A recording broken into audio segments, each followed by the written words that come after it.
Welcome to Documentary Reel, your home for the most compelling stories from history. Today, we're delving into a psychological phenomenon that has captivated the world for decades. What happens when captives begin to sympathize with their captors?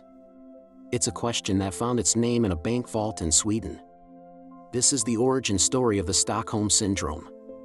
It all began on a seemingly ordinary summer morning, August 23, 1973, in the heart of Stockholm, Sweden. The bustling Norrmalmstorg square was the picture of urban tranquility, but that peace was about to be shattered. A man named Jan-Erik Olsson, disguised with a wig, sunglasses, and a painted-on mustache, strode into the Sveriges Kreditbanken.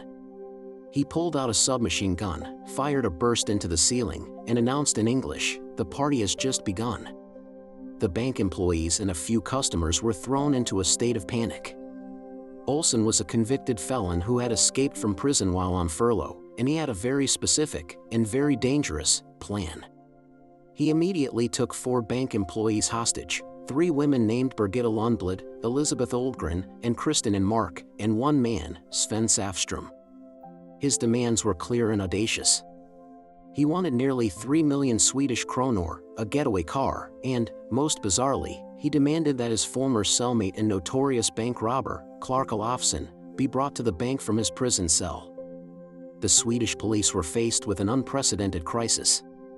This wasn't a simple robbery, it was a media spectacle and a delicate negotiation. To de-escalate, they agreed to Olsson's most unusual demand.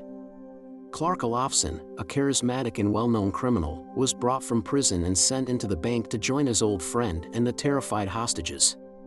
The 6 individuals, 2 criminals and 4 captives, were now sealed inside the bank's cramped vault.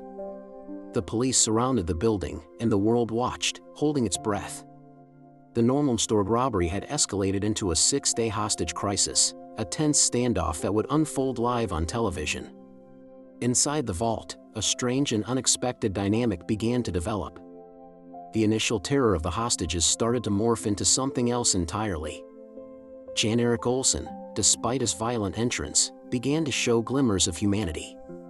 He was unpredictable, sometimes threatening, but at other times, he was surprisingly considerate. He gave Kristen and Mark his wool jacket when she started shivering from the cold.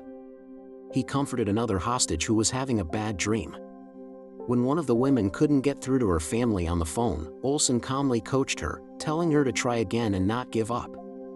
These small acts of kindness stood in stark contrast to the guns and the constant threat of violence. The hostages found themselves in a bubble, separated from the outside world. Their only contact was with their 2 captors.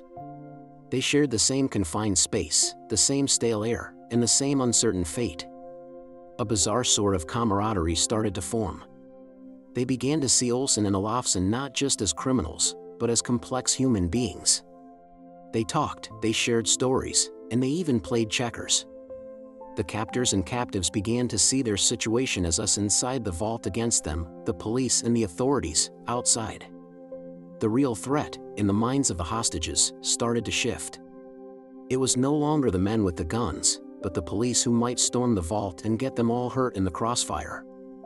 This feeling was most powerfully articulated by Kristen and Mark. In a now famous phone call with the Swedish Prime Minister, Olof Palme, she pleaded for the police to let the robbers take them in the getaway car. She said, "I fully trust Clark and the robber. I am not desperate. They haven't done a thing to us.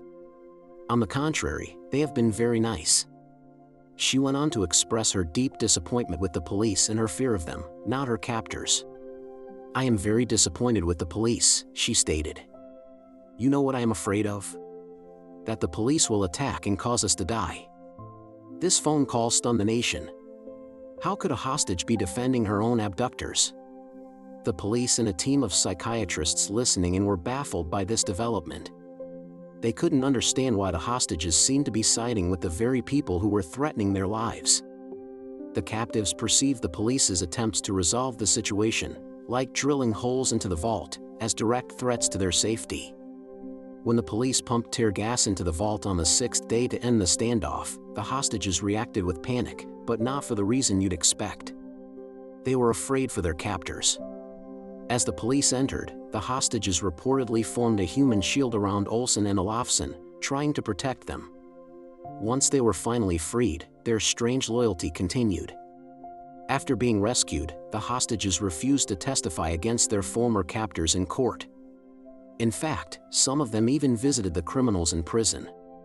The world was witnessing a study in survival psychology play out in real time, a powerful, albeit confusing, testament to the human mind's ability to adapt. A criminologist and psychiatrist named Nils Bejerot was brought in by the police to analyze the events.